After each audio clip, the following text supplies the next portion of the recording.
Hello, everyone, and welcome to our third episode of $30 Budget MTG. This week we're going to be looking at two of, I think, the best combo decks in this format, Glimpse of Tomorrow combo and Cephalid Breakfast. We're going to start by looking at the Glimpse of Tomorrow combo. Now, this is a port of a, I would say, medium popular modern deck. Probably not very medium, actually. It's not very popular. But this deck does kind of exist in Modern. It's very similar. Like the Cascade Rhinos deck in Modern and the Cascade Rhinos deck in this format, you are looking to Cascade into a Suspend spell, therefore beating the Suspend restriction, and cast it immediately. You do this with Shardless Agent and Bloodbraid Elf, which is kind of the driving reason for this deck to be Teamer. With that restriction in mind, very similarly to the Rhinos deck, we want to have a couple different ways to interact or spend our mana on turns 1 and 2 that don't break the Cascade restriction of having no cards that cost less than 3. We do that with Fire Ice, same as you saw in Rhinos. It's just good for interacting with creatures. Sometimes you can force damage through by icing or protect yourself by icing. You can also, and I have had this come up, you can ice down your opponent's land on their instep, which kind of helps clear the way of mana that they left up for a counterspell, and you can win through that. We also have, first I'll say we have 4 Colossal Sky Turtles. Channeling, great way to spend your mana without playing a 3 or 2 CMC card or 1 CMC card. We also have Wave Sifter. This card is great because it's got a high mana cost, and it's one card that makes potentially up to 3 permanents. We'll talk about why that's important in a second. And you can evoke it on turn 2, and you get to keep 2 clues. Now, the reason that's important is because Glimpse of Tomorrow, it's got a lot of text, so if you need to pause the video here and read, that's totally fine by me. I'm just going to keep going, though. When you resolve a Glimpse of Tomorrow, you take all of your permanents, tokens included, you count them up, get a number, and then you shuffle them all into your deck. Then you reveal cards off the top of your library until you've revealed that number of cards. Then you put in all the permanents, setting aside the non-permanents, and there's an additional line about auras, but we're going to ignore that because who cares. So basically all the permanents that you reveal go into play. So what we want to do is we want to have cards, like physical magic cards, that can produce more than 1 permanent. So things like Aether Channeler, making a bird, it's 1 card, but it's the actual card and a bird. Or Wave Sifter, if you actually flip into it off of a Glimpse, it's 1 card, but you get a total of 3 permanents, right? We also have Colony Gardens, which is secretly our best our turn 1 play. It's a land that comes with an additional permanent. It's awesome. So we want to resolve a Glimpse of Tomorrow, which is going to let us shuffle up and flip cards to hit permanents. And we ideally want to have more permanents than we started with when we finish resolving the Glimpse of Tomorrow. And in a perfect world, we want to be set up to resolve another Glimpse of Tomorrow. The way you win in this deck is not by casting 1 Glimpse of Tomorrow.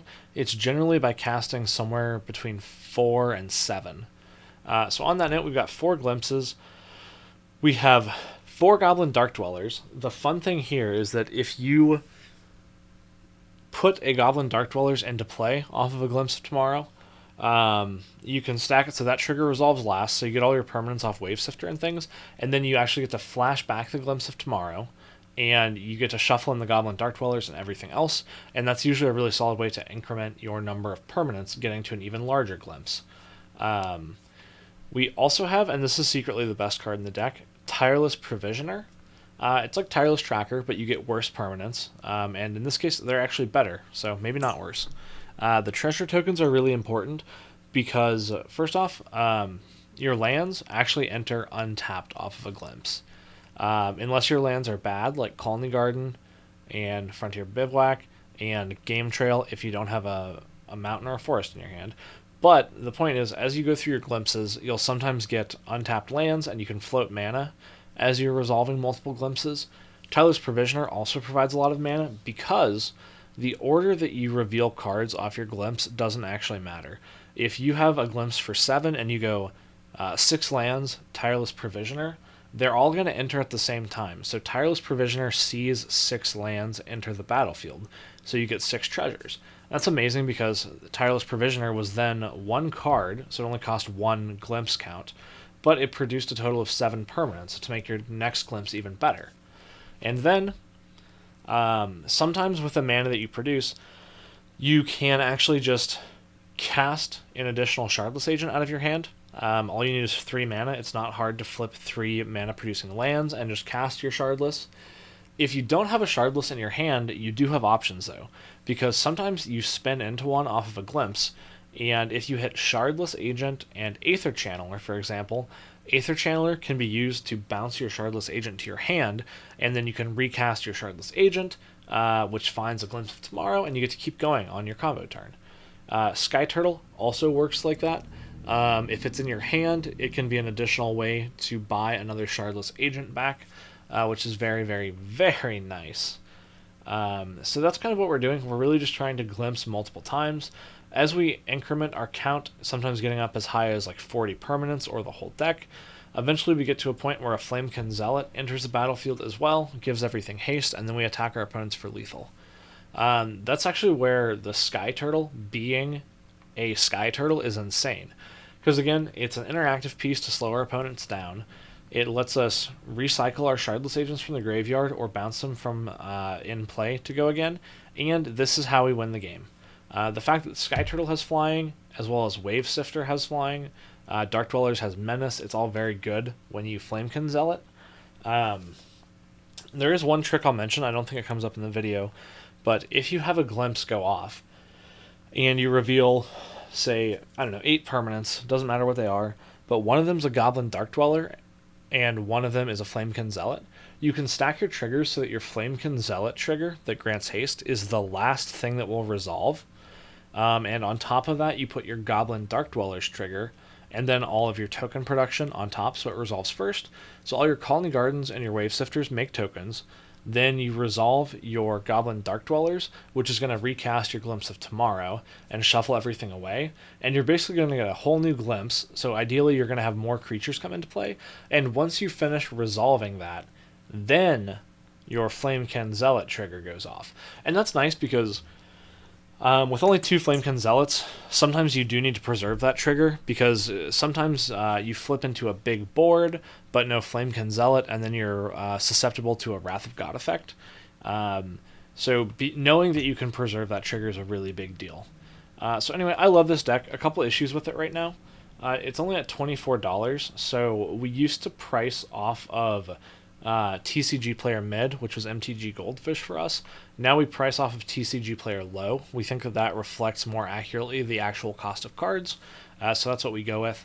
And we use Moxfield to do that. I haven't fully updated this list since then, so I'm not really taking advantage of my budget, which I think is a mistake. If I were to play this in a tournament, I would definitely find a way to spend that $6, whether it's making the mana base better or more Aether Channel or something like that. Then the sideboard, which I couldn't afford a sideboard when I played this deck the first time. Sideboard is, again, all cards that are 3 or more CMC to play around our Cascade restriction. Foundation Breakers are for artifacts that stop you from resolving spells you didn't pay mana for. Voidstone? I forget the name of it. It's a 2-drop. If you didn't spend colored mana on a spell, it's countered. So that's a hate piece that I've seen around some. Pyrokinesis is for creature-based combo and aggressive decks. Ravtrap, obviously, for graveyard decks. It could be Fairy Macabre, but I think Ravtrap's just better. And Rough and Tumble is potentially for aggressive decks that can be board wiped by a Pyroclasm. So that's the whole deck. I think it's very fun. This deck's near and dear to my heart. Like I think I mentioned, this is the first deck I played in this format, and I know this deck tech was a little bit on the longer side. I'm trying to keep them short, but there's a lot of moving parts in this deck, so I wanted to cover them so that you guys know what's going on when we combo in the video, if we get to combo in the video. So if you're still here, thanks for sticking around, and we're going to go ahead and go into the Cephalid Breakfast combo deck tech. I think that's going to be a little bit quicker, and then we'll get on to the games, alright? And continuing with our powerful combo decks, this is the deck you have all been waiting for, or at least maybe some of you have been waiting for, Cephalid Breakfast. This is a deck that exists in different forms in a couple different formats. It used to be an old, Legacy or Extended combo deck, and it's based around Cephalid Illusionist. When you target it with a spell or an ability, you get to mill 3 cards. So what we want to do is assemble a way to target it infinitely for 0 mana, just to put our graveyard in the bin. Very similar to like a Hermit Druid line, for those of you who are EDH players, kind of the old school EDH. The way we're going to do this is by using Nomad's Encore, single white for a 1/1 that allows us to combo off with our Illusionist. Or we also have 2 copies of Shaman Encore. It is just strictly worse in that it's 2 mana instead of 1 mana. We don't really care about the stats or the other text. But we needed to get up to 6 copies to feel comfortable with this combo. Now I will say I've seen versions of this list that run Shuko instead. It's the 0 mana to equip, I think +1/+1 equipment. I will fully tell you guys, I am not a big Cephalid Breakfast guy. This deck's not really my style. I'm not really sure that I think it's very good. So I'm pretty far removed from this. My roommate Andrew put this list together, and he's going to be playing it, thankfully, so we just have to muddle through me explaining it. So, notably, Shuko is played sometimes.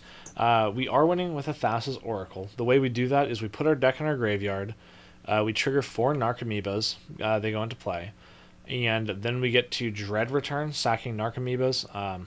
Not crazy about that art, by the way, but I'm not going to spend the time changing all the arts. So anyway, we Dread Return our Thassa's Oracle into play. We've got no cards in our yard, and we get to win the game. Now, notably, Thassa's Oracle, $11.36. That's a huge chunk of our budget. Laboratory Maniac is definitely cheaper. I have also seen versions of this list that run Laboratory Maniac as their win condition, and they run... There is a 1 mana single blue to cast Human Wizard, I think, that you can sacrifice and discard a card to draw a card. So that version of that list, I believe, plays 4 copies of that cantrip creature, 1 Laboratory Maniac, and actually an Angel of Glory's Rise. So you reanimate the Angel of Glory's Rise with Dread Return, which puts all the humans from your graveyard into play, which is a lab man and 4 cantripping creatures. So then as long as you have a card in your hand, you can cantrip and activate the lab man. The reason you play 4 is so hypothetically you could go off through up to 4 pieces of removal, because Labman is softer to spot removal than Thassa's Oracle is. Thassa's Oracle doesn't care if you kill it with the trigger on the stack. So that's the combo, and that's what we're trying to get to. I'll go over some of the ways that we do that. So we have our 6 copies of Shaman Encore. We have 4 copies of Step Through, and we're never casting it for the effect. We're just wizard cycling it to get Cephalid Illusionist, which is a wizard. This is just redundant copies. It's very nice that it can't be countered, and you can cycle at instant speed. We are playing Opts and Preordains. These are the best budget cantrips, I believe. I will circle back to that, though, because I think we might have another option. We are playing some Impulses. They dig very far. We're also playing 4 Once Upon a Times. This card, I can't believe it's actually in this format. It's very cheap. It helps us find our combo because it's all creature based. It also helps fix our mana a little bit because we don't have perfect mana, so it's just helpful. I will say, Andrew's making the decision to play 1 basic forest in his list, as well as 4 Ash Barrens. That means that he can cast a Once Upon a Time out of his hand first, but if he draws more throughout the game, he also has the option to cast those. I think that's really smart. I think sometimes the forest probably hurts you, but if you think that Once Upon a Time is the right way to do this combo deck, I think the forest is good to include. And the reason you want to do the Once Upon a Time is because it just increases your turn 2 kill percentage by so much. Because that's the reason to play this deck.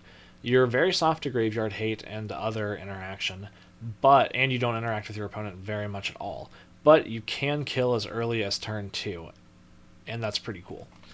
So Once Upon a Time increases the consistency of that. Continuing on, Phantasmagorian and Cabal Therapy look kind of weird in this list, but they are actually for if you need to combo off, but some of your combo pieces are stuck in your hand. So if you draw the Thassa's Oracle, you need to have it in the graveyard to flashback with Dread Return.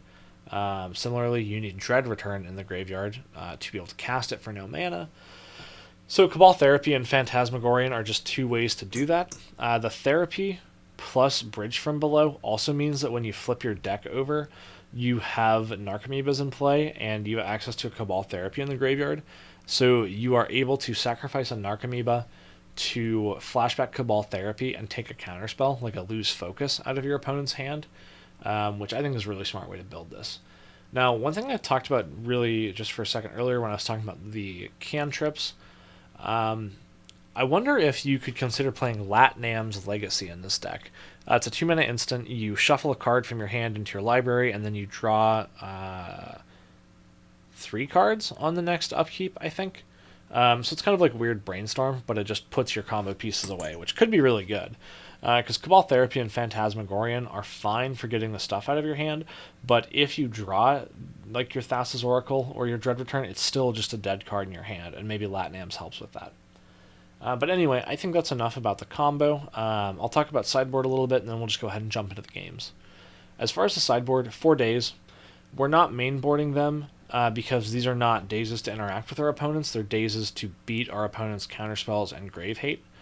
So we really need them more when they have graveyard hate. Speaking of dodging graveyard hate, Keen-Eared Sentry. What a cool piece of technology. Really cool that Andrew found this. It's relatively new, actually. It's a 2-mana card that says you have hexproof. It's a 2/1. We don't really care about the stats. And the text about venturing into the dungeon also probably doesn't matter ever.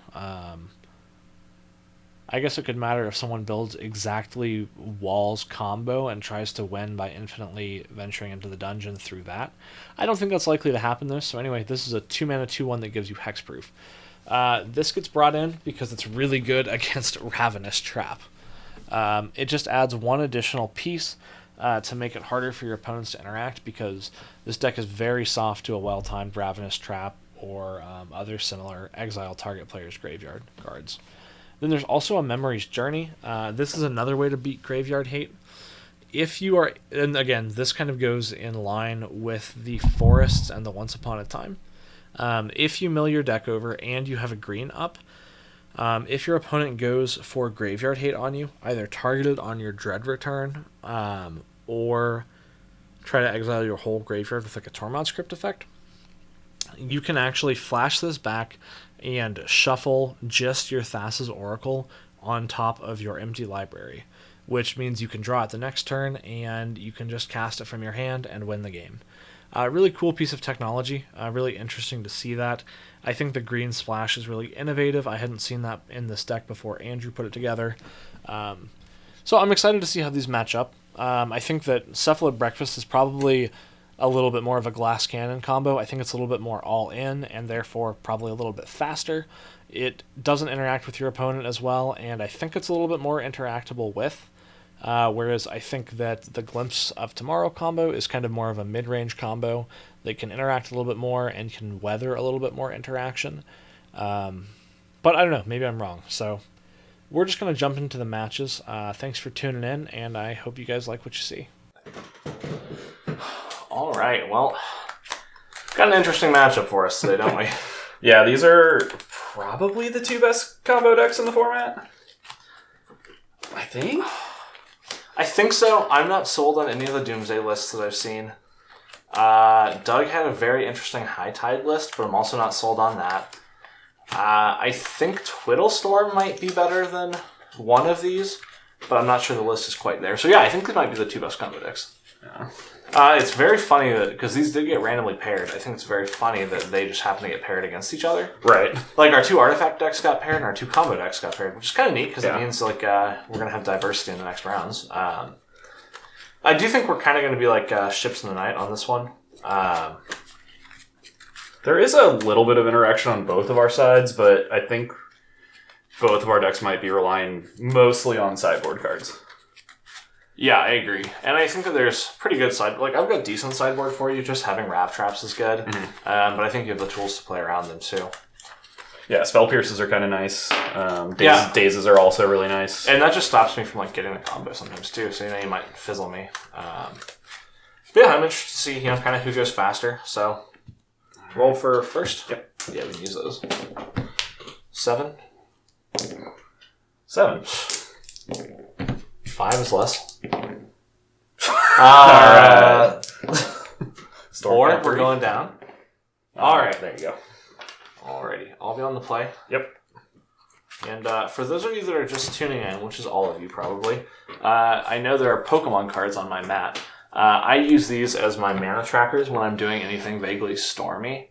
And in this glimpse deck, sometimes as you go through your multiple glimpses in a single turn, you'll have lands interplay, and then you'll tap them, and you'll kind of float mana, and hopefully maybe like cast another shard list towards the end or something.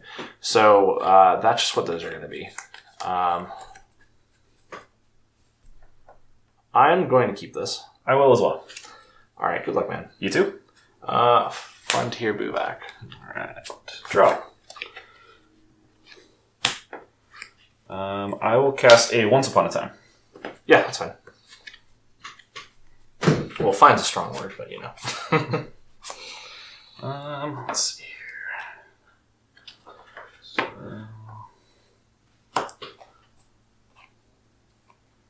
I will take Plains. Okay.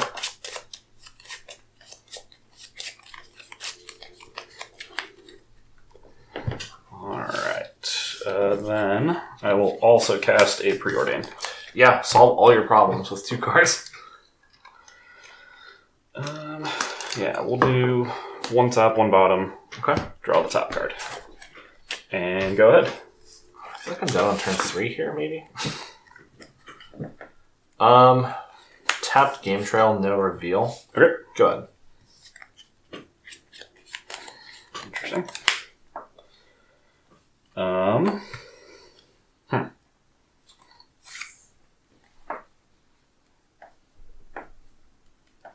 I'll play a basic forest.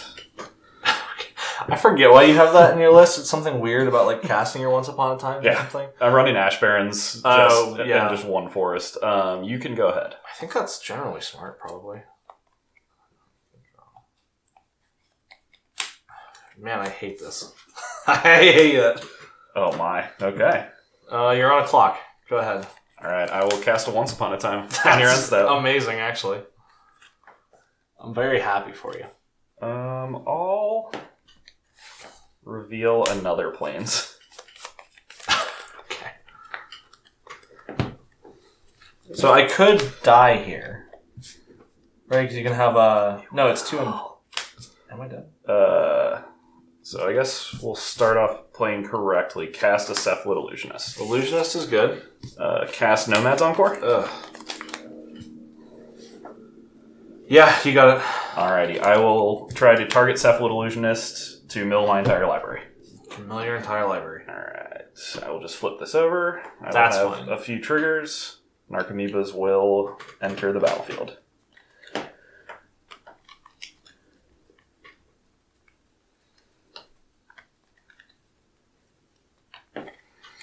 Yeah, you've got Narcomoebas. Alright, is there anything in the main board that I think I want to play around? I guess for correctness sake, I will sacrifice this to flashback Cabal Therapy targeting you. Yeah, sure. I will name Spell Pierce. Yeah, Flamekin, Dark Dwellers, Shardless, and I think I misplayed. I think I needed to hold up my Sky Turtle this turn. So I could, like, you played Illusionist first, so I'd bounce it, and then you'd be out 2 mana, which would let me at least have... I would get to Shardless next turn, basically. Yeah. Also, just for correctness sake, Bridge from Below will trigger on the Narcomoeba dying. Oh yeah, that's cool. And then I will use these 3 to flashback Dread Return targeting Thassa's Oracle. Yeah. Thassa's Oracle will enter. Yeah. And I will win the game. Okay. Yeah, good game. What's my next card? Interaction. Oh, my next card was Fire Ice. Dang. Yeah, I definitely misplayed that, I guess. That's okay. That's what sideboard games are for. Alright. Let me grab my sideboard. Now, my sideboard doesn't have a ton for you. Potentially have 4 Pyrokinesis and 4 Ravenous Traps. That's what we're maybe working with.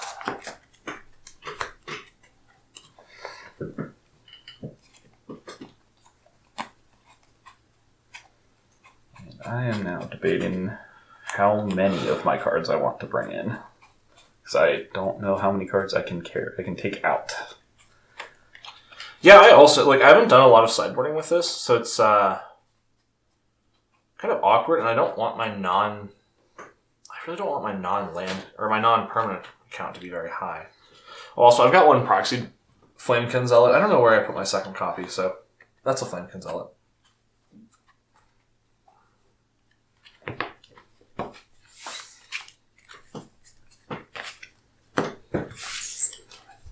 I think I need these.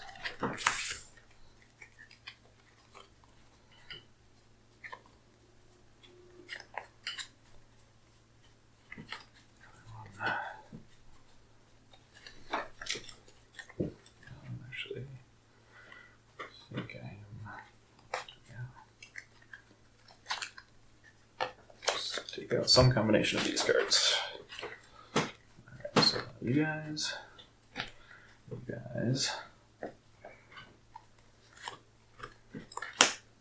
I guess I can just trim as well. Yeah, that just like works. Alright, that seems like it is okay to all bring out. Yeah, I'm not sure if that sideboard plan is correct, but we'll see. But I'll be on the play. Maybe that makes a difference. Yep. Yeah, I'll probably switch some stuff up on play versus draw, but yeah, we'll see how it goes. Yeah, I think that your deck's definitely a little bit faster. I think you're probably consistency. Yeah, it's not that inconsistent. And you know, it's nice too that when you're like committing mana to your combo pieces, you know what you're getting.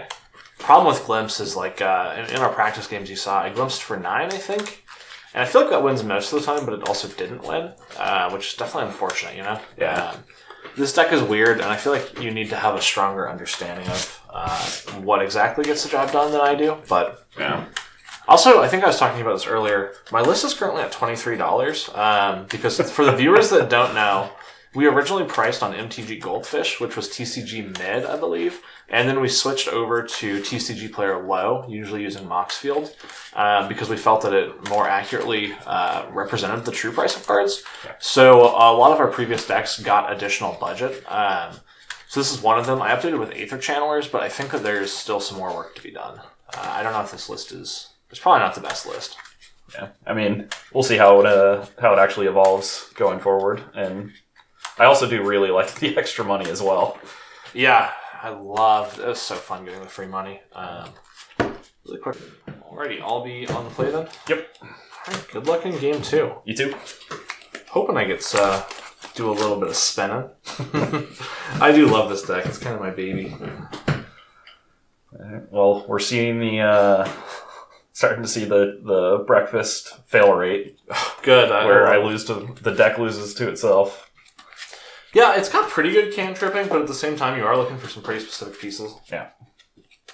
And sometimes you see 3 Cephalid Illusionists and no cantrips and yes, 1 land and... Very awkward hand. But at the same time, you can have a hand that's just the right lands and the right pieces, and you can turn to someone. Correct. And I think that's why this deck is just so scary, is because you can go Plains, Nomads, Island, Cephalid Illusionists, and just land on turn 2. And it's even like, as the person playing against it, you've got your sideboard Grave Hate, right? You bring in your 4 Tormod's Crypts or your Ravenous Traps or whatever. And the question is, like, is it a hard mull to that? And it's like, I don't know.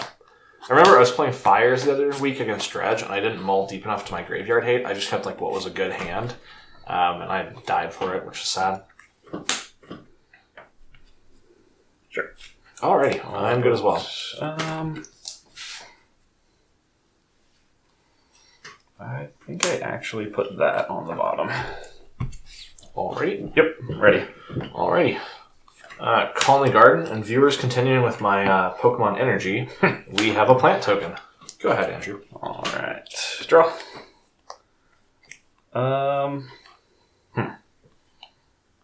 Interesting. I will cast a Once Upon a Time. Yeah, that's fine by me.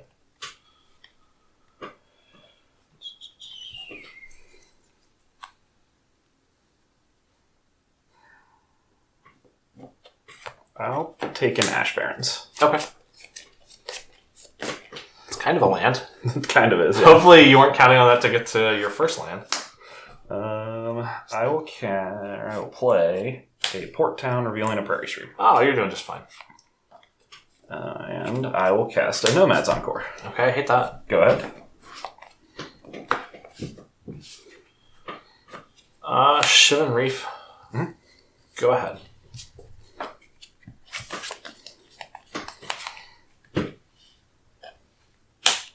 Let's try and cast an Illusionist. So scared. I'm going to take a point, and I'm going to attempt to fire here. Yep. I guess 1 to your face as well, right? Okay. Because I don't think there's any reason to target 2 at it. Okay. Go ahead. All right, now you're done. You had your combo pieces. Don't have any more.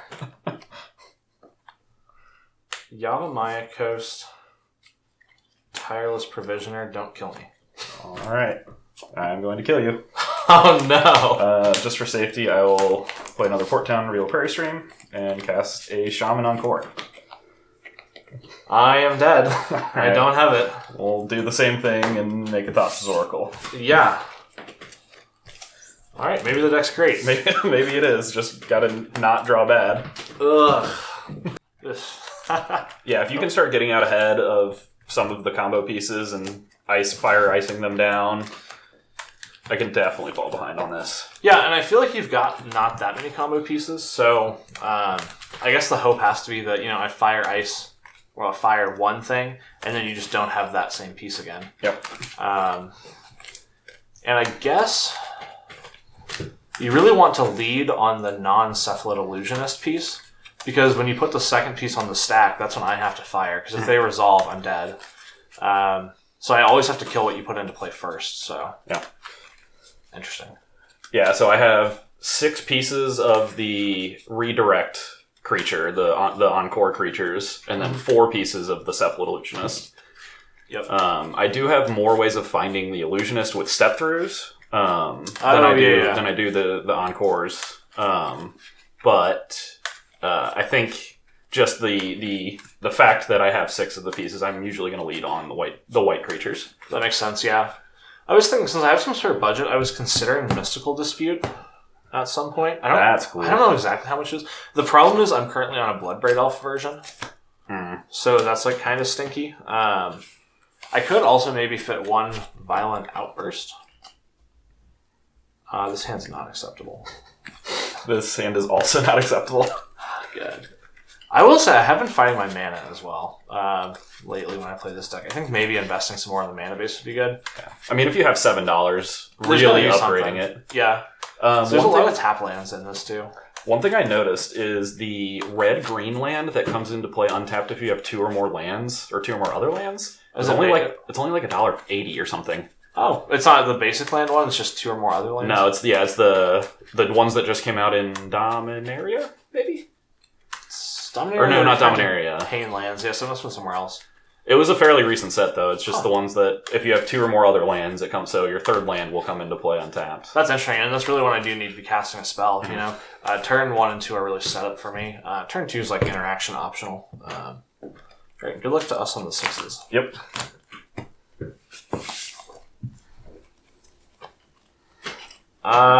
Yeah, I'm gonna try this. I think this is not good enough. We talked about this at the shop yesterday. You're always supposed to say good luck on the next mall and all that things, but man, I hope it keeps being bad for you. Yeah, understandable. I gotta give the viewers what they want. What the viewers want is to see me shuffle my deck and put permanents into play multiple times. Should I pull a Reed Duke once you're going off and put a giant F6 on my playmat? Oh man, wasn't someone was talking about second sunrise or eggs in this format, right? I think it is. So as Eggs was the first Modern deck that I played. It was an old extended deck when Modern was created, and I just started building it because it's funny. And the problem that you're going to run into with this is that you really need Lotus Blooms. You need some way to go up on mana, and there just isn't a way to do that in this format. Interesting. Yeah, there's no case guy either, so... I will keep this. I will put you and you on the bottom. Okay. Alrighty. Alright, good luck, my friend. Yeah, you too. Colony Garden, make the plant. Go ahead. That's an interesting one. I hope interesting bad. Port Town, no reveal. Okay. Go ahead. Yep. Yavimaya Coast, take a point. I'll evoke a Wave Sifter. I will get 2 clues, and also it will die. Thank you, Wave Sifter. Very cool. Go ahead. Your sacrifice was noted. That's a really bizarre draw. I'll cast it Once Upon a Time. Okay. Island. Yes. I'm not dead yet. I will reveal one of my fun sideboard techs. I will play a Keen-Eared Sentry. You have hexproof. That's an issue. Okay. Yep, this was my answer to all of the graveyard hate that can come in. It's findable by Once Upon a Time. It's in colors. Go ahead. That's so smart. Now I need something to interact with that. That could be a problem. I'm going to take another point. Same thing. I'll have more clues. Go ahead. Draw. I will play a Nomad's Encore. Okay. I will swing for 2. Yep. I'm going to actually read this. Does this text really do anything? Redirect 1 damage from it to a... Not really. So, I mean, if you Fire Ice 1 and 1, I can just shove it over and save it. Okay, I guess that matters, yeah. But okay. Go ahead. Tapped Game Trail. Go ahead.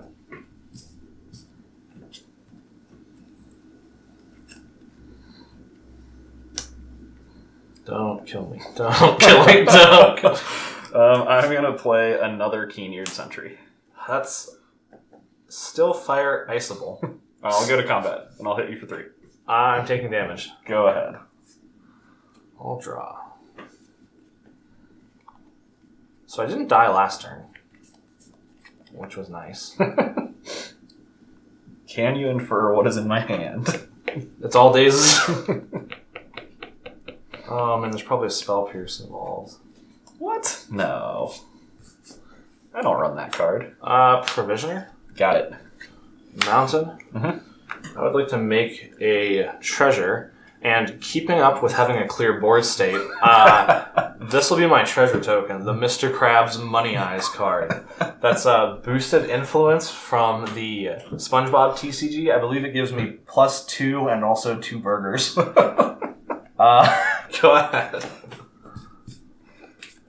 Again, don't kill me. Let's start off with the Preordained. Okay, that might kill me. Bottom top. Yep. Draw. Let's attempt to cast a Cephalid Illusionist. Yeah. My 2 Rav Traps don't do anything, I die. Alright. I will, I'll flip my deck, make a Thassa's Oracle, and win. Yep, that's the game. Alright, well, here we go into Game 2, our first sideboarded game. Yep, Game 2, you're on the play, I'm assuming?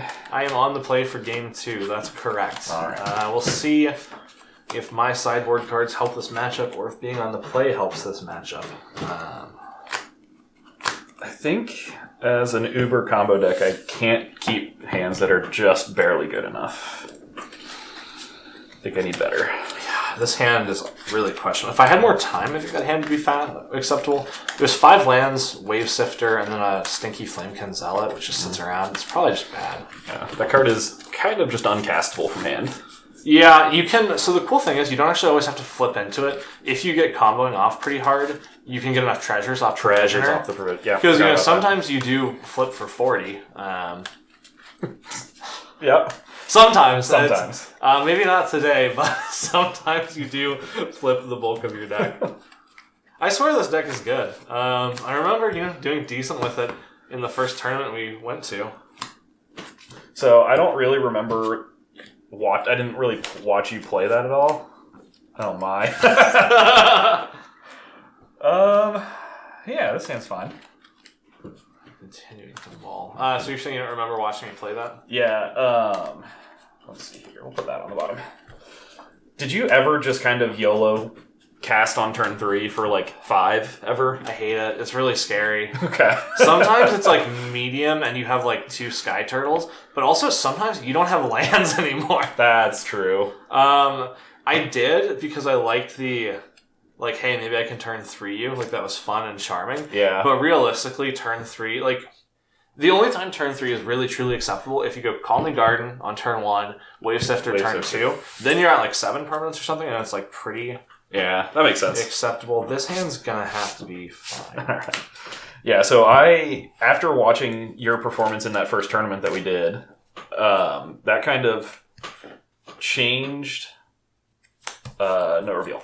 Yep. All of my building in this format, because I always thought, okay, well, there just is a turn 3 combo deck that I need to either interact with or win first. And so that's basically forced all of my decks into having some efficient counterspell, some type of something. Mm-hmm. You know, honestly, this deck's pretty interactable with... yeah, sure. Okay, go ahead.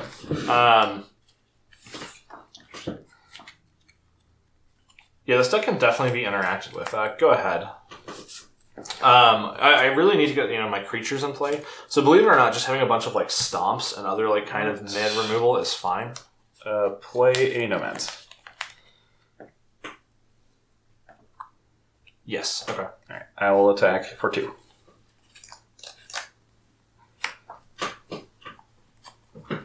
Yeah, that's fine. Go ahead.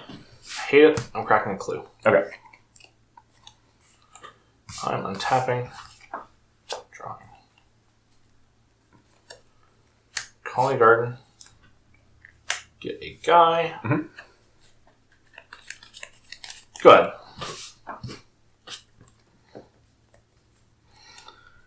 All right. I will cast a Cephalid Illusionist. I would like to fire these 2. I will pay 0 to redirect 1 to Keenyard's entry. Yeah, that's fine. That is... okay. Yep. I will attempt to...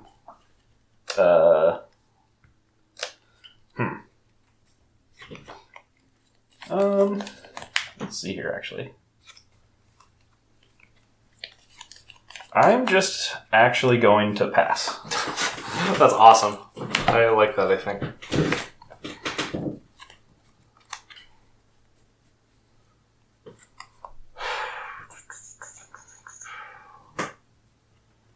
Mountain.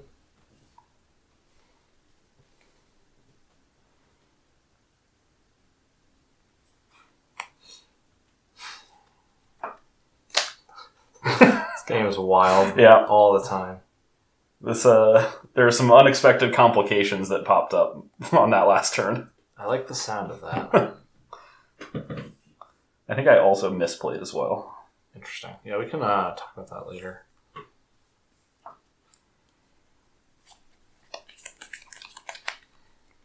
Actually, I think I definitely misplayed.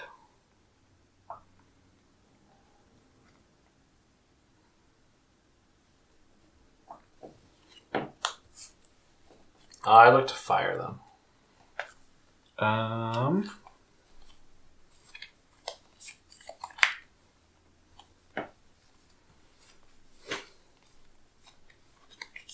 Let's see here.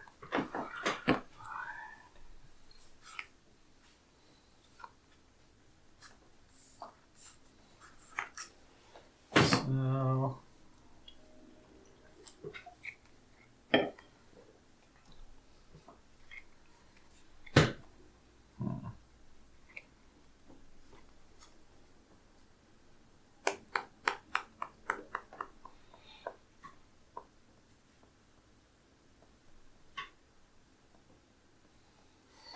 that...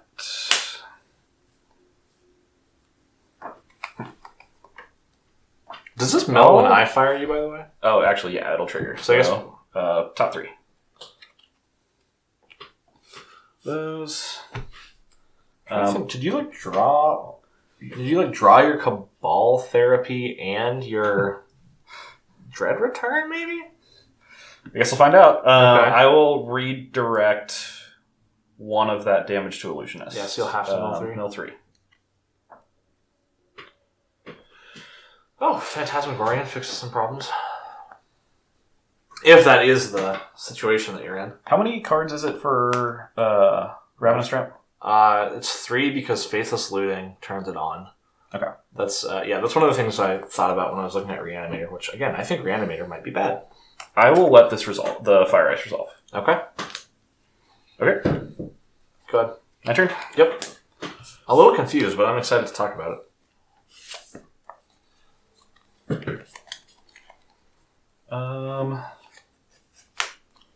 Preordain? Yeah, Preordain's good. Are there 3 Keen-Eyed Sentries on the bed? Yeah. How many do you play? 4 in my sideboard. Okay.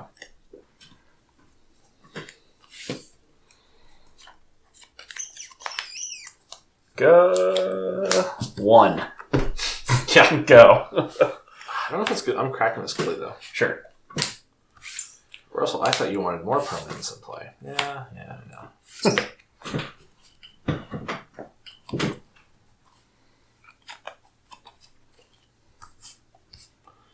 Provisioner. Sure. Go ahead. I'm going to cycle a step through. That's a problem. Let's see here. No land, correct?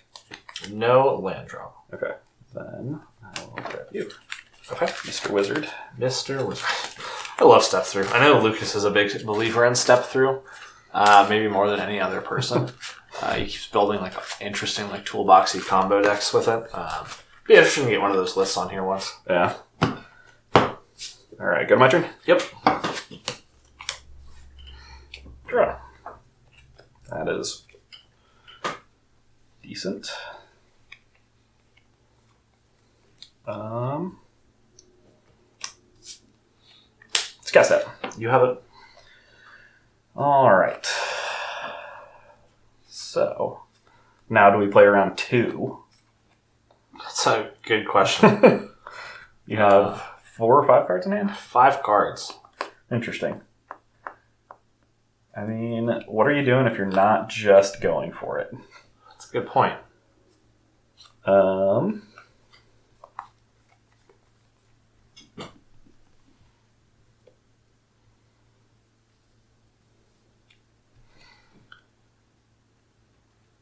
I am going to discard 3 cards to return Phantasmagorian to my hand.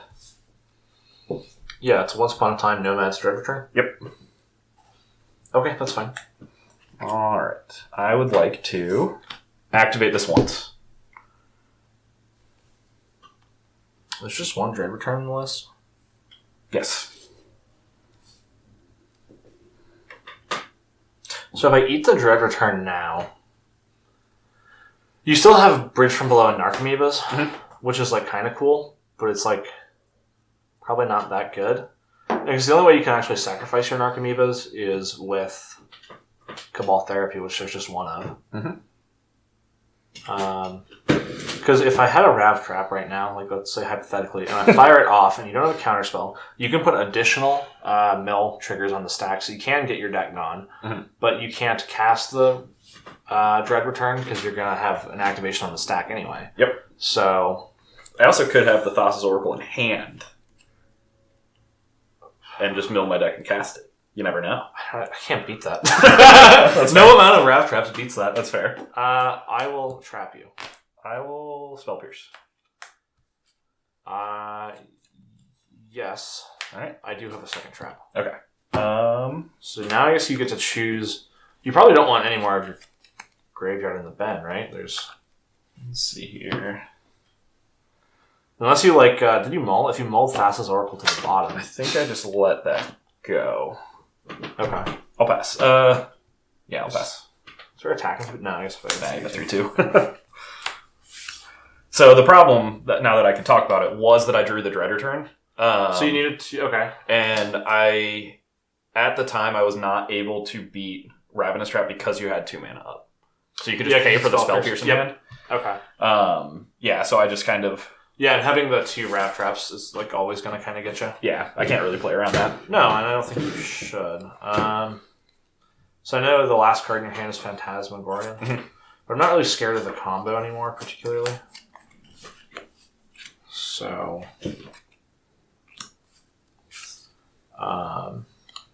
I'm going to ice...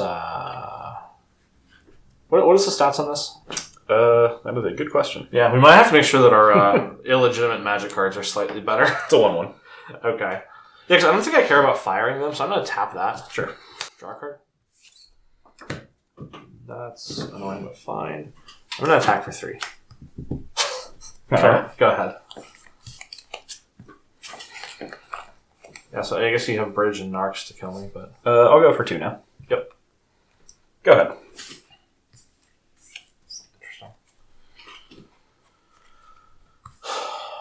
Man, it's so weird because I really...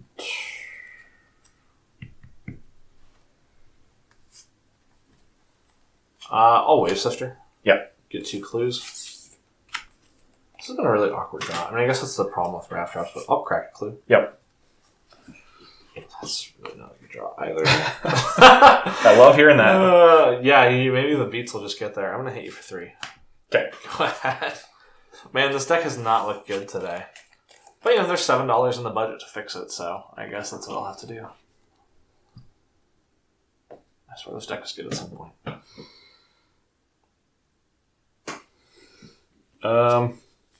2. Yes. Go ahead. That was a nice draw. So honestly, at this point, I really just don't want to fizzle. I want to give the viewers the show and prove this deck's not miserable. Provisioner. Sure. Colony Garden. Yep. Get a second friend. And also, I'll get 2 money. Okay. 2 treasures. Go ahead. And if I don't somehow die here, I feel like now I'm like really well set up. With this embarrassment of a deck. I will draw. I will play a tapped Game Trail. I'll get 2 more money. Mm-hmm. Is it time to have fun? I'll cast a Shardless Agent. I'd like to Cascade. The Cascade can resolve. Alrighty. You know what we're looking for here. Glimpse. I'll put a Glimpse on the stack. I will Spell Pierce. I would like to pay for it. You got it. Okay. Glimpse is good to resolve? Yep. Alright, so with that in mind, I don't think I'm going to foot any mana off that. I could, but I guess, yeah. Glimpse is resolving, so we're doing 3, 6, 9, 11 plus 5. We're going for 16. If this isn't sufficient to win the game, I think this deck goes in the garbage. I would hope so. There is the weird small chance, but... Yeah, 16 feels like it's got to be enough. That just has to be. But, I mean, you got game 1. I'm on game 2 here, looking like I'm going to get it. So these decks might just be evenly matched. Yeah. Do you care to cut before 16? I'm good. Now, I'm going to put all my non-lands up here, lands down here, and then stack triggers and tap lands as I need to. So, 1, okay. Good start. Great start. 3, that's Not actually a good good. 4, 5, 6, 7, 8, 9, 10, 11, nice, 12, 13, 14, 15, 16. Alrighty, so the fun magic trick here is go on the bottom. So even though I flipped them in a different order, they all enter at the same time. So Tireless Provisioner sees 5 lands come in, which means I get 5 money. I also get to float green, green, blue. It's crazy how evenly matched these decks are. I know, right? I have 2 Wave Sifter triggers, so I'm getting 4 clues off of that.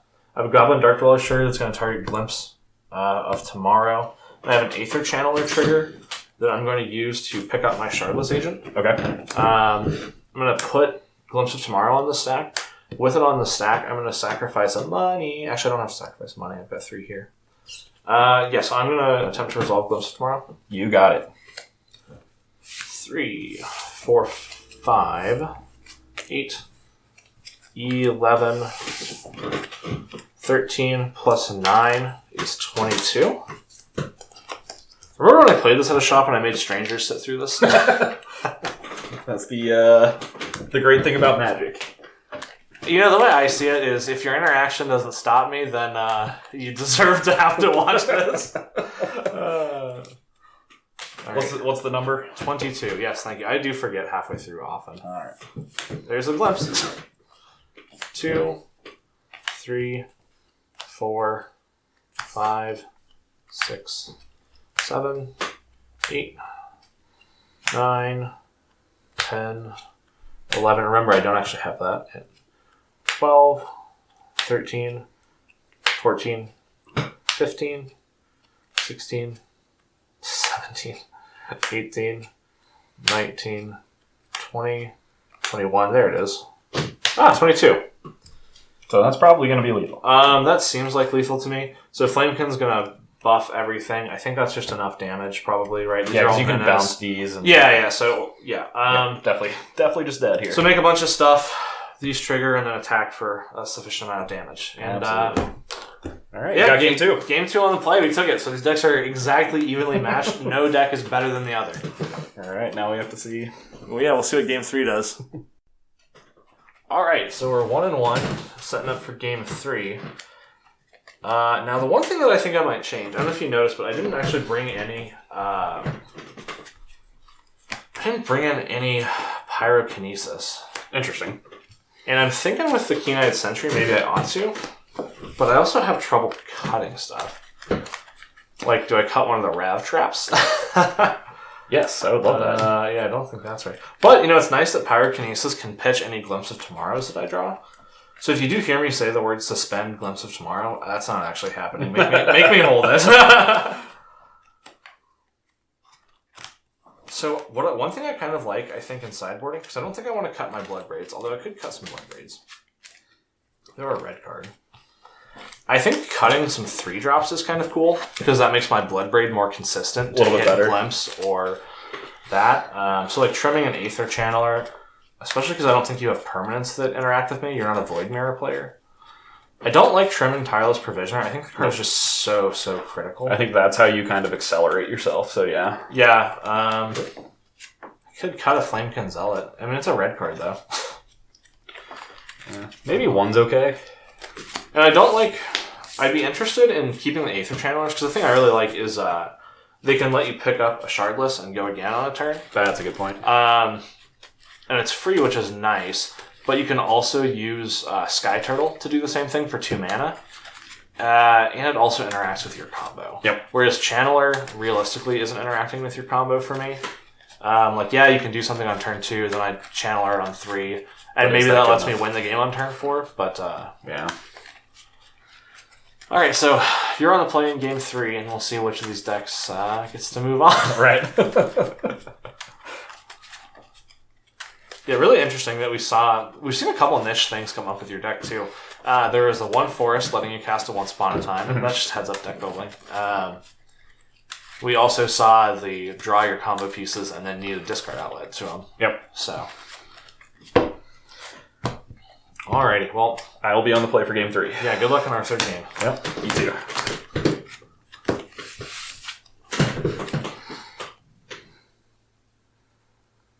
I will keep this. I will also keep this. Alright. Island. Yep. Cast a Once Upon a Time. That's pretty good.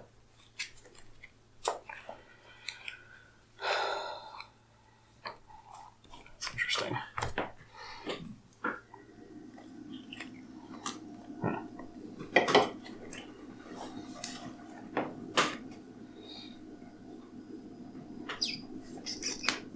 It's actually kind of a difficult decision. I think that's good for me, right? I'll take a Keen-Eared Sentry. Maybe less good for me. Then I will cast a Preordain. Okay, yeah, lots of stuff happening over there.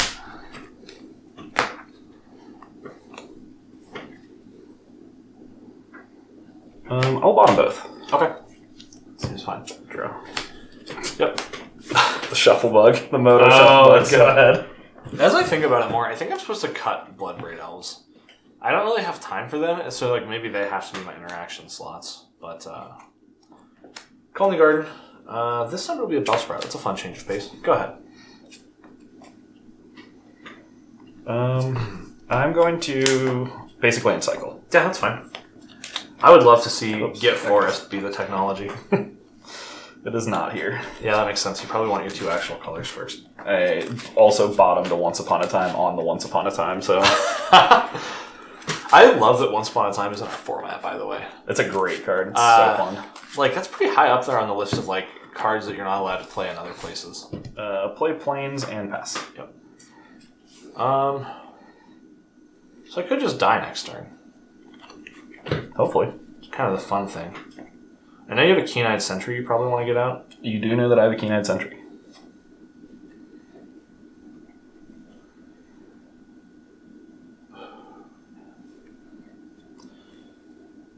You have a Maya Coast? Go ahead. I think I might have effects. Oh, yeah, sorry, I should stop you first. I'm gonna ice your planes in your upkeep. Daze it.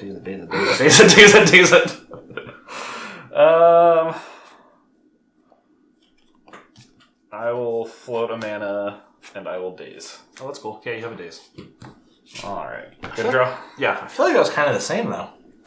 I will play the Keen-Eyed Sentry. That's fine. Eared Sentry. Go ahead.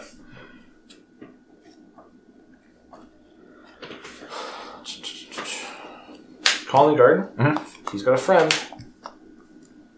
Would you like to attack with him? I do like a chump attacking. Go ahead. Draw us up. You're good to draw. Yeah, no tricks this time. Let's start off with the Preordain. I love that. Yeah, have a Preordain.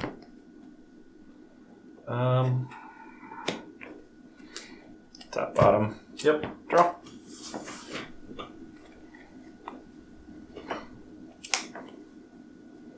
Let's play a Shaman in Core. Okay. 2. Yeah, she's good. Go ahead. I think for a second.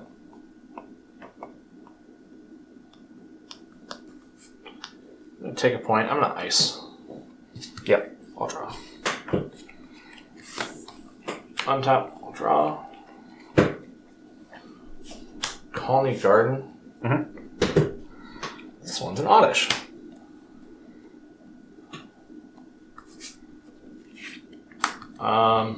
Shardless Agent. I'd love to not get dazed. The Cascade can resolve. And then we get dazed. And then you're going to get dazed. Okay. The good news is I have a Shardless Agent in play now, which is nice. So, search for target 0 mana spell, put it in the graveyard, feel sadness. Gotcha. Huh. Really down there. Did you board him out? Yeah, it's dazed. Go ahead.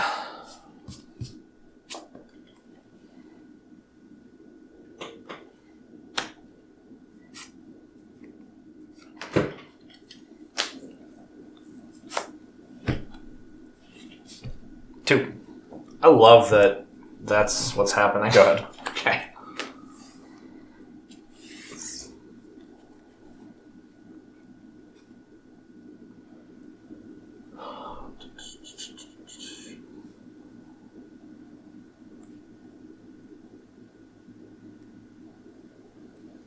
There's just one days revealed? There are 2 dazes. Oh, there are 2 days revealed. So what are the odds of you having another day?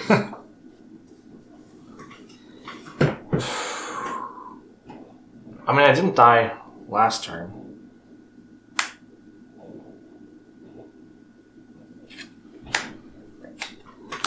Take a point. I'd like to bounce my Shardless with Sky Turtle.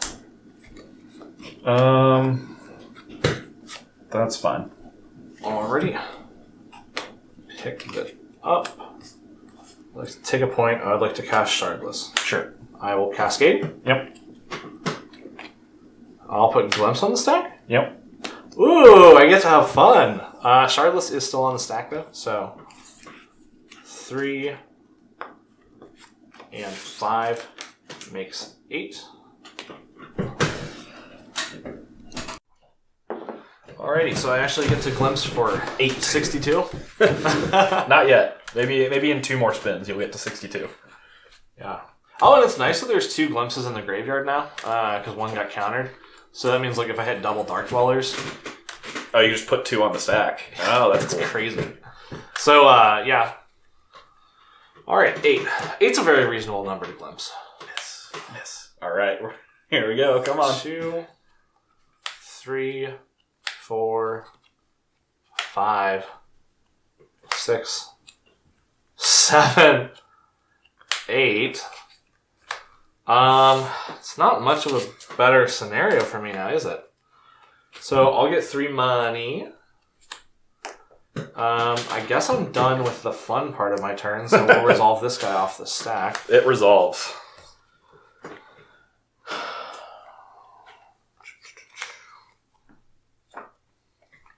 At least I got some mana to maybe interact with you. Go ahead. Alright. Draw. I didn't die last turn. Prairie Stream. Ooh, you mean Tundra. I absolutely do.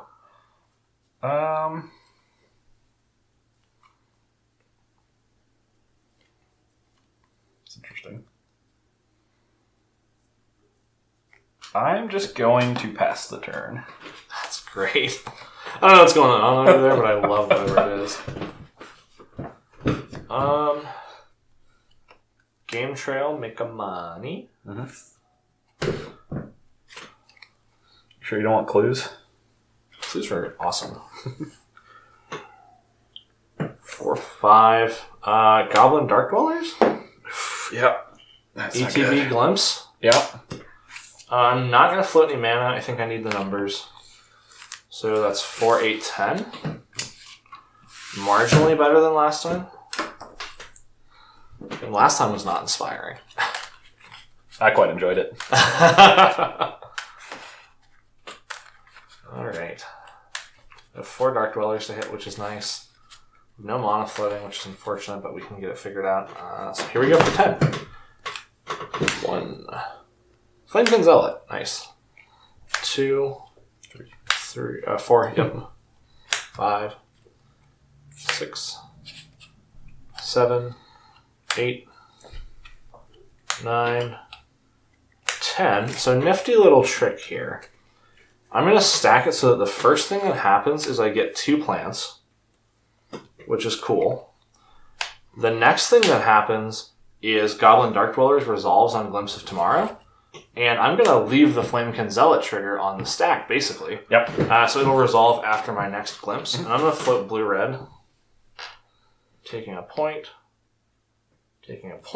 and so we've got a floating Flamekin Zealot trigger, and we're going 5, 6, 7, 11 deep. So we're incrementing our numbers a little bit. Slowly getting there. We are out of glimpses in the yard, which is bad. But we do have a Flamekin thing, so maybe you're dead. Potentially. 4 Sky Turtles? Pretty good. 3 Sky Turtles does it. Alright, we'll go for 11. That's good. That's a lot of mana. 2, 3, 4, 5, 6, 7, 8, 9, 10, 11.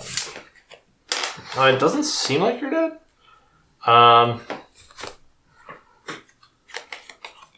So I guess in that case we resolve 4 money. Mm-hmm.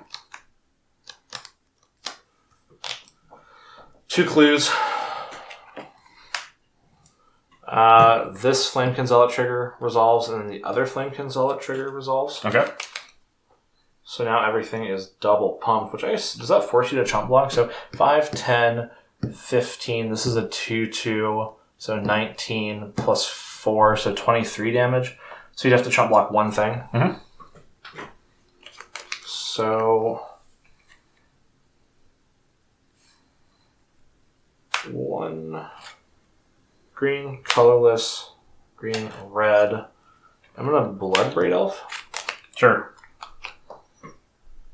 So you may cast. So is this lethal if you have nothing and I don't glimpse?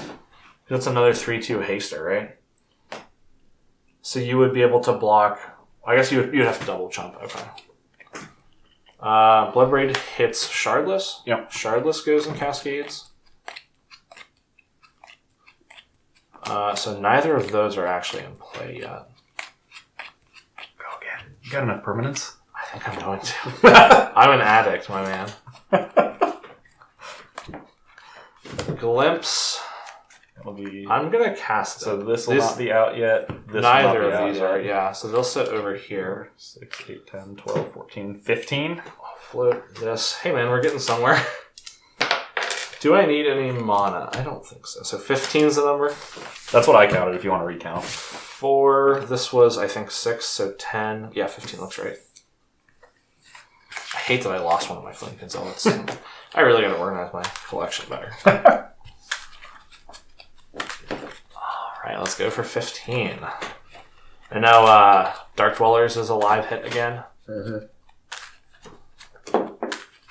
It's a cool thing. It's always really nice to be able to make mana and go again. So 15.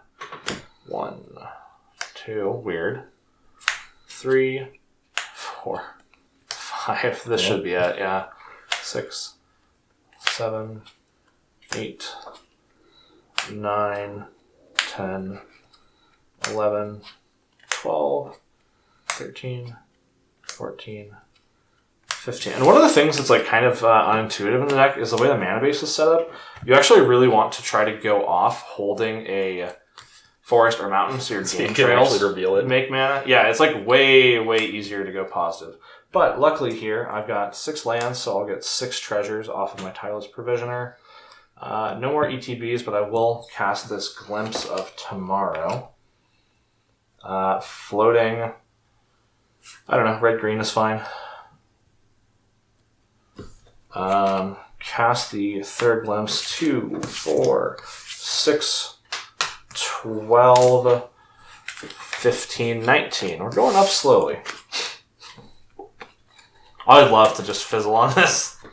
I would love for you to fizzle on this too. That would be so funny. I do have 4 copies of Glimpse. Initially, I was only playing 3, so I can hypothetically Glimpse 2 more times. Interesting. 19's the magic number. 1, 2, 3. I hate sideboard cards. 4, 5, 6, 7. This should be it. 8, 9, 10, 11, 12, 13, 14, 15, yeah, 16, 17, 18, 19. Yeah, so just in the air, I've got 2 turtles and 2 wave sifters. Yeah, plus plus 7, menace. 14, plus 8. Yeah, so that should just be doing it. Yep. Yeah, I had backup copies of the creatures I had in hand. I just hit the fail rate of this deck where I, once upon a time, double preordained and a bunch of draw steps and just never saw what I needed to see. Yeah, well, good games. You got there in 7 games. Yeah, so, I mean, it's interesting. I'm glad that we finally got one, or a couple, where this deck got to show its thing. I think this deck's really nifty. Mm-hmm. I also honestly, I kind of like that we saw your deck struggle a little bit, because it does just kind of indicate, like, hey, sometimes it's a little bit clunky. Yep. But you also just killed me on, turn 2 or 3 a lot.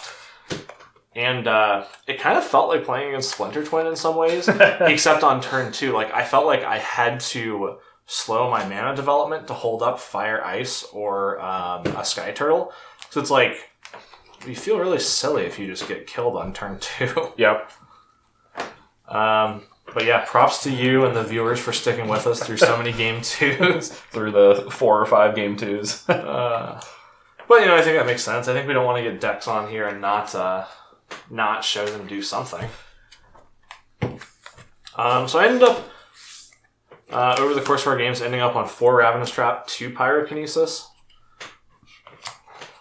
which is probably not correct. And then I just, like I said, I trimmed some 3s. Looking back, I don't think Tireless Provisioner should have been cut. And maybe more Bloodbraid should have been cut.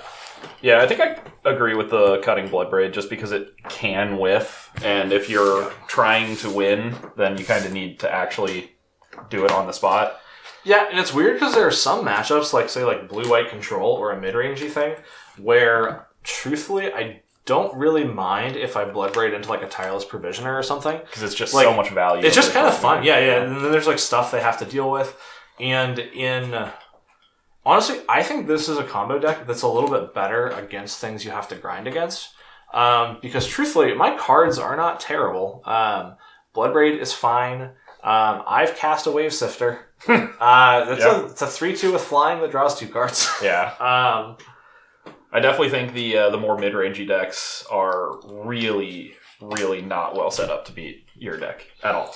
Yeah, I'd be curious. So I think, we'll probably finish this bracket before this deck comes back on the channel. But I do want to get some more games in it. Maybe I'll try and refine the list and spend my additional $7. Mm-hmm. I don't know. What do you think about Breakfast? Anything you'd really change in it? Or is it just doing what it does?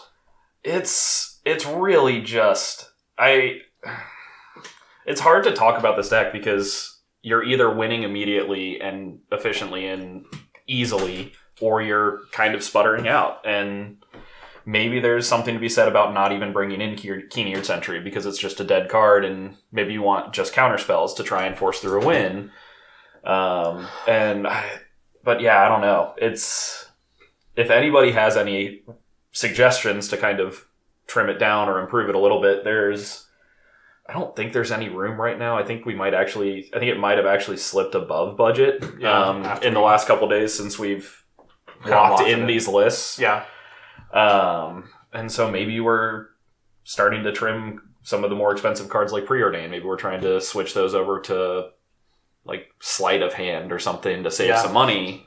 Or like even Impulse. I don't think Impulse is crazy in this deck. Impulse is actually pretty good, yeah. Digging 4 cards is a lot of cards. I do remember, or Latnam's Legacy, maybe, yeah. Because then you can put some stinkers back. Put an Archimedes back, put a Thassa's Oracle. Like, I don't have to worry, yeah. That's kind of good. I mean, you do still have the Phantasmagorian to get it out. I know the other breakfast list I saw was running Angel of Glory's Rise, Labman instead of Thassa's Oracle, which is probably cheaper. Yes. And there's 4 of that single blue 1-drop. You can discard a card and sacrifice it to draw a card. Yeah. So that like lets you Labman when you they're humans, so they come back with Angel of Glory's Rise. They're also just the world's worst cantrip. Yeah, true.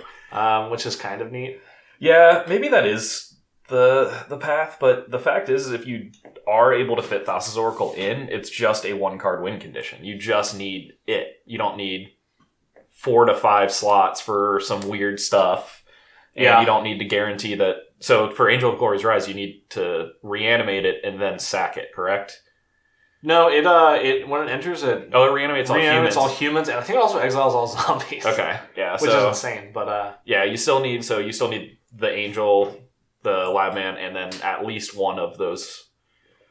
Yeah, the draw a card creature and a card in hand. So yeah, it is a lot, but maybe the budget helps. Maybe I do just switch the Once Upon a Times to Impulses. They do a similar role other than just being free.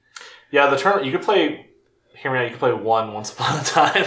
Yeah, is that the optimal number? Maybe if you cheat, maybe you go to 1 and then you just cheat. Yeah. That would also save some money with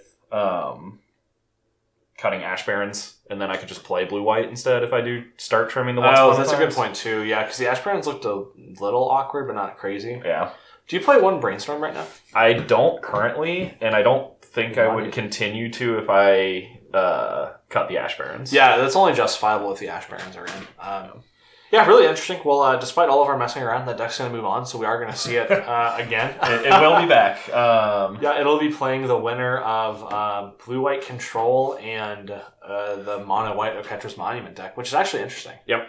Which, if you were going to say you'd rather face one of those, which would you rather play against?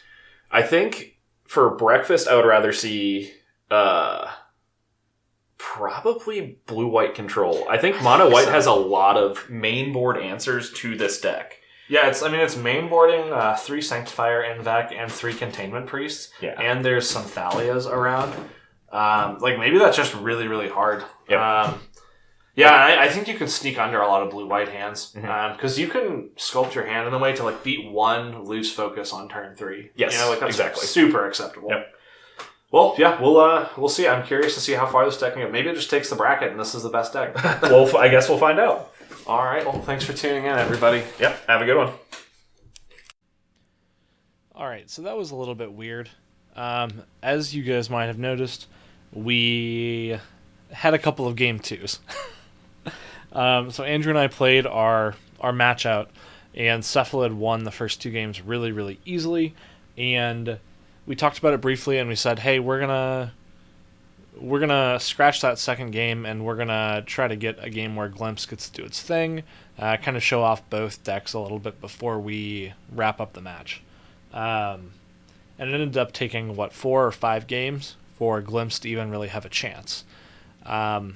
So we thought it would be funny to just leave them in, and kind of have a not Ferris Bueller's Day, a Groundhog's Day situation, with game 2 and game 2 and game 2.